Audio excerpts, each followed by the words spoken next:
Exclusive polling with Emerson College and The Hill showing Mike Braun ahead by 11 in the race for governor. We're hosting the first debate in that race on October 2nd between Braun and McCormick. We'll also be hosting a debate in the race for Attorney General that airs here on In Focus Sunday, October 13th. Our polling showing Todd Rokita ahead by 14 in that race. Last week, Destiny Wells' poll showed her down by just 3 and McCormick down by only 2. So some very different results here. Let's talk about it right now with our panel. With us today, we have the professors, Dr. Laura Wilson from UIndy and Dr. Martin Sweet from Purdue, along with 2 former state lawmakers. For the Democrats, Terry Austin, and for the Republicans, Mike Murphy. So Mike, I'll start with you. You expressed some skepticism about the numbers we saw, the internal polling numbers we saw last week showing closer races. Now these numbers from our poll paint a different story. What do you make of these polling results? Well, this is a real poll, first of all.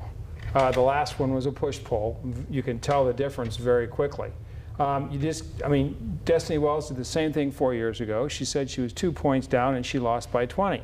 So now she says she's 3 points down and she's going to lose by at least 14 and maybe more as the next few weeks go by. Terry, what's your take on this from across the aisle? Are these still winnable races? Certainly the statewide races are still running closer than the margin in the presidential race here in Indiana. What do you make of these numbers? Well, let me just say this. I think anybody who's been involved in politics over the last decade or two will tell you polls are less reliable now than they have ever been, for a number of reasons. The second thing is politics is the art of the meanwhile. What happens between now and election day is the meanwhile. And there are lots of things unfolding at state government that, quite honestly, I still say give a pathway. Laura, what stands out to you looking at some of these numbers? Well, I think, first of all, in terms of what Terry says is a good point with election day versus polls, but it feels like it's more election season now with early voting. Sure, starts soon. Very soon, right? Just under 2 weeks away. So when we talk about that, people are already starting to make up their minds and they'll be casting those ballots. I do think you saw a number of undecided voters there, and that makes sense because there's a lot of races on the ballot this election cycle. It's unfortunate we haven't had more time to look and talk about this, but I think voters are quite frankly overwhelmed. We are one of 7 states that has the straight ticket option on ballots, so I imagine a lot of people will vote top a ticket and they're going to go right straight down in terms of party lines. Martin, is there still an opportunity here for a candidate like Jennifer McCormick? What does Mike Braun need to do to keep that kind of margin come election day, particularly as he continues to deal with some of the questions we asked him there about the running mate that Republican delegates paired him with this year? Yeah, I think sort of McCormick's clearly in the strongest position among all of the weak Democrats, right? It's interesting that Braun, among all of these statewide folks seeking statewide office, is actually doing the worst among all of them, right? You have a sitting House member, Jim Banks from Indiana's 3rd, who's polling well ahead of the sitting Indiana senator. So I think clearly Braun is probably the most likely to lose, but I really don't think it's close enough to even really get to that point. Okay, meantime, as we mentioned, these same polling numbers show former President Trump with a significant lead over Vice President Harris here in Indiana, though his lead over President Biden was slightly larger in our poll we did back in March.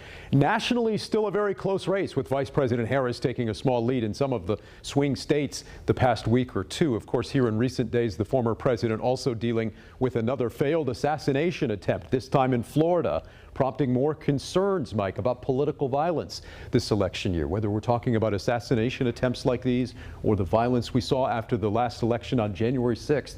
These are certainly troubling times. They are, but the crazy thing is, even a second assassination attempt doesn't stay in the news cycle for more than 24 hours, because now you got Mark Robinson saying he's the black Nazi, he'd rather have Hitler than Obama. The North Carolina candidate for governor, he'd causing like to a lot of start the controversy. slave trade again, and by the way, he would buy a few. I mean, this is nutty stuff. I mean, the rhetoric that is out there these days certainly contributes, you would think, to potentially people who might act violently. What needs to happen, Terry, in this country to broadly tone some of that rhetoric down and prevent the potential for more violence in the future? Well, I think first and foremost, the responsibility lies with candidates themselves. They need to start every rally, every public event, reminding people that there are good people on both sides, and that we're not out here to destroy someone's character or incite violence. The second thing is, I'm going to say that some of the political consultants and others, you know, who are crafting these messages need to take some responsibility. Ultimately, the candidate is in charge of his or her campaign, and they are the ones who need to give the direction to say we are no longer going to tolerate this sort of throwing gas on the fire. Martin, what's your view on all this? Well, it's certainly troubling, right, to see now 2 attempted assassinations. And I absolutely think that Tara's right. I mean, this has to start at the top, right? I mean, could you imagine if Donald Trump just talked about the economy, right? And maybe a little immigration and maybe once in a while some foreign affairs. And if that was it, I think you'd see probably a very different race at this point. And there was some hope that Donald Trump would have been that type of candidate up to about 25 minutes into his acceptance speech at the nomination, at the convention. That's not what we've seen. And we've sort of gone back to what we saw from Trump in 16 and in 20.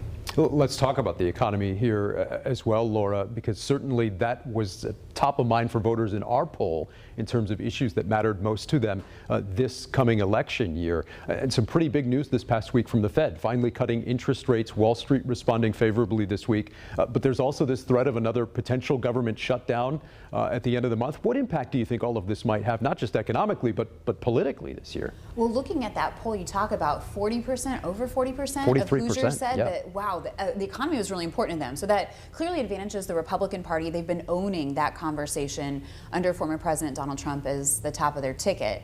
I think it will have an impact, but for a lot of people, it's never just one vote. It's never just one issue in terms of their vote. And so they're really looking at a lot of different things. No doubt that lowering interest rates will be impactful. I think grocery costs, gas prices, all of those things, in addition to all the social issues and important values in terms of foreign affairs and some of the challenges we're having internationally. Okay. The panel is going to be back with this week's winners and losers coming up here in just a few minutes. Stick around. We'll be back right after this.